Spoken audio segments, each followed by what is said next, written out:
This is the HP Stream 14 laptop. This is the laptop that I got as a replacement for the Hyundai HyBook 14. Started using it for work projects.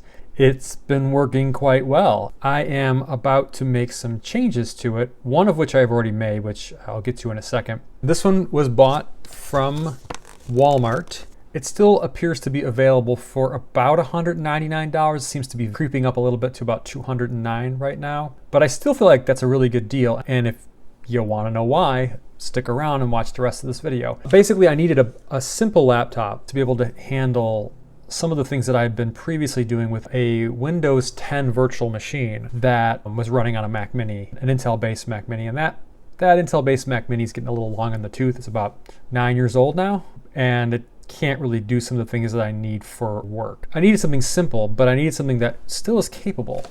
While this thing is no rocket ship and it's not going to be playing the latest AAA games, it really ticks a lot of boxes for me, and perhaps it will for you as well. Let's just start off with the unboxing of it. It's been 6 months, so I'm not going to put it back in the box. This is the box that it came in. If for any reason you need to use Microsoft Office, it comes with a year of Office 365 Personal, and it's free for a year. Once I factored in what it would cost for a 1-year subscription, that's about $70. This I paid $199 for plus tax, but you take away that $70 that I don't need to pay for a subscription for Office 365, and it's down to $139. Intel Inside sticker, not even an HP logo on this side. I think it's on the other side. Yeah, giant HP logo on the other side. So pretty simple packaging, which is nice.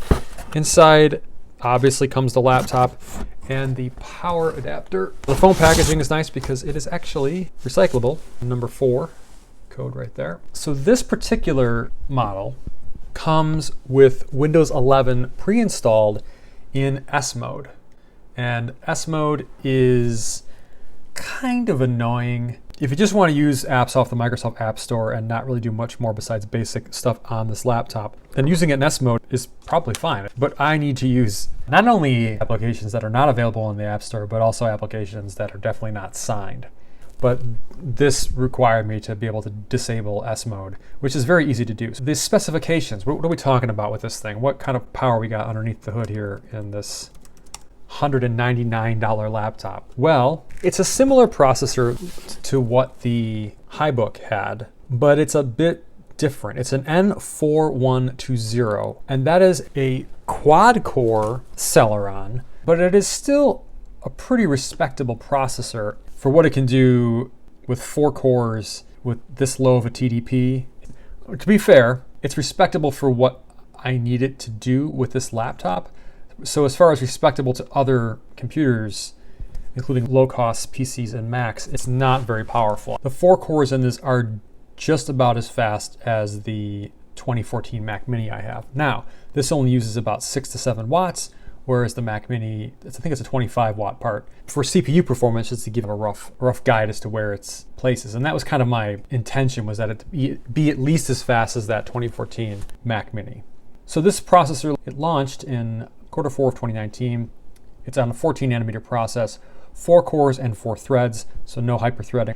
It doesn't have turbo boost or anything like that because it's a Celeron-based processor, so it will burst to 2.6 gigahertz and its base frequency is 1.1. I believe its TDP is 6 watts, as I've seen in usage, but the standard power design is 4.8 watts. Now it does have the Intel HD 600 graphics, just like the HyBook did. It's not particularly powerful graphics, but with 12 execution units, it's enough to be able to play games that I wanted to play on this, that I've had and can no longer play on a Mac, at least right now, because of the ARM-based Macs that I have. But I was able to play Half-Life 2, all the episodes that followed afterwards, as well as Portal, which I know these are all DirectX 9-based games, but yeah, it was great to be able to do that on a computer that was so inexpensive. The only downside is that the screen, which is a 14.1 inch screen, and it is the same resolution as the Hyundai HyBook, which is 1366 by 768. And so if I take it here and put it on camera, you'll notice that it's not flickering really at all. And the brightness is pretty low right now. It's about, 1/3 and 2/3 brightness. Let me get it all in frame here. So there it is. And I'll brighten it up to max brightness. And it's decent.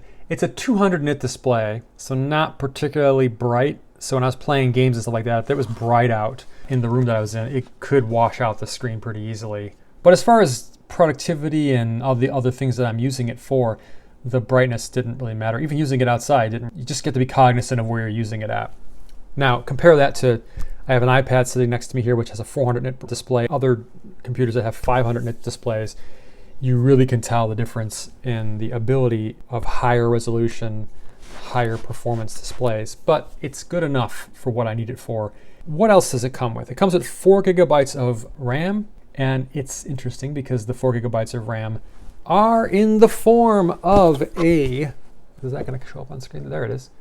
It is 4 gigabyte SODIMM DDR4 SRAM. When I saw SODIMM, it got me really excited. The storage is a bit of a surprise. I thought it was going to be 128. I didn't really notice that it was 64, but it is 64 gigs. And if I check right now with quite a bit of stuff installed, although I have managed it a bit, I have about 19.2 gigabytes free out of the formatted 57.5. So you can see that right there. If you're looking to put a lot of stuff on here, you might want to look at one with larger capacity. But 64 gigs for me, for a handful of applications that I need, and the fact that I store all the data from testing and data acquisition on external storage, the internal storage wasn't that much of a concern for me. The one thing that was a concern was that because it has only 4 gigabytes of RAM, is it going to be paging a whole bunch?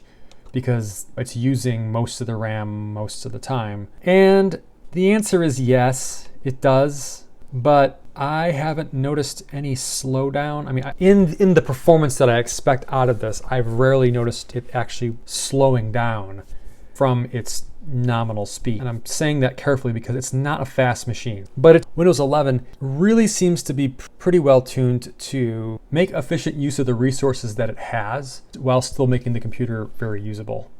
The keyboard, it's not particularly great. The keys are kind of mushy, and it's just that usual feeling of a low quality keyboard. So I don't particularly like it. Got a little bit of a rut here. It's just kind of the way the plastic is molded. And they put these keys that would go in the middle of a full-size keyboard, the home, page up, page down end, here for some reason, because they had room.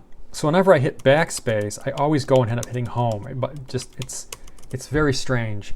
So the keyboard isn't great, but I wasn't expecting it to be a great keyboard to begin with.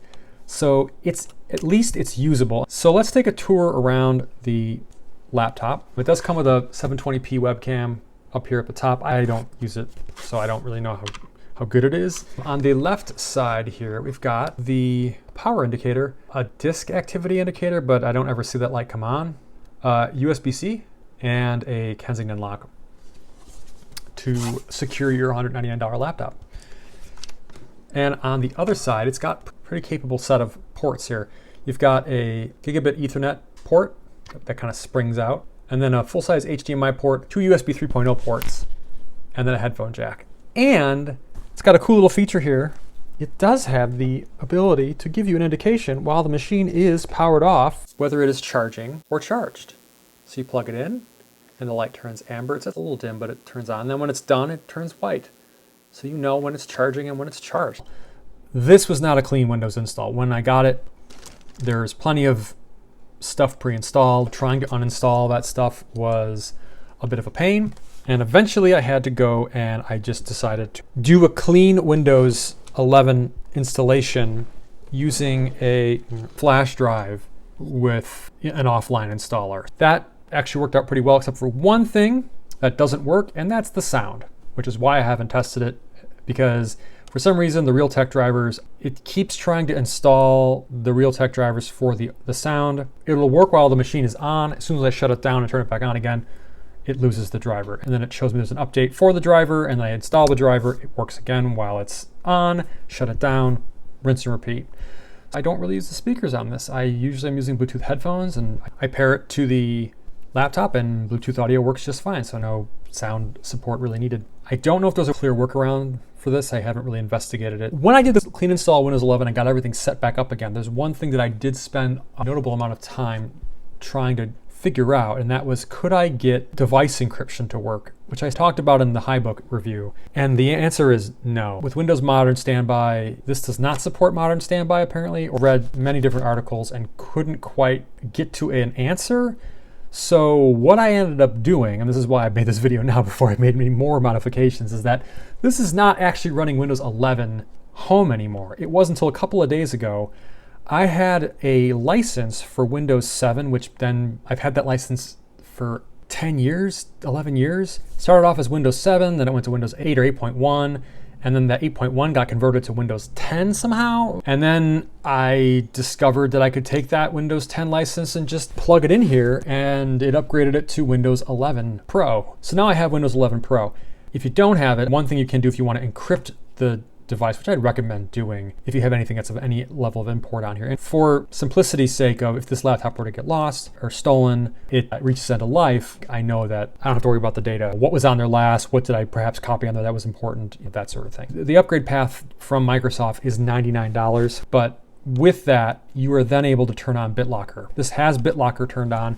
And I also needed it because I needed this laptop to be on for certain testing, and I wanted to be able to remote into it. So I have the ability to now use remote desktop from another computer, which is super helpful. The only thing I'm a bit disappointed in is the keyboard. I got a little disappointed when I started using it for gaming, which I know. But the fact that the silkscreen overlay started to kind of come off was a little bit disappointing. The trackpad is amazing for this price. So there's no diving board, it's just a pretty large size trackpad. It's very responsive, and it has a left click and right click button. And that's it. It just works. It's not wonky. So, and the keyboard too, and no issues with the keyboard being wonky. And if you're wondering why I'm talking about this, watch the HyBook review. I think is it for this. I want to take it apart now and show you inside. It's an amazing little cheap laptop. So we're gonna close this. It has this nice textured top, but I don't think you can get it in this color anymore. The colors that are available now actually I think are nicer. And I will see you in the next one. Take care.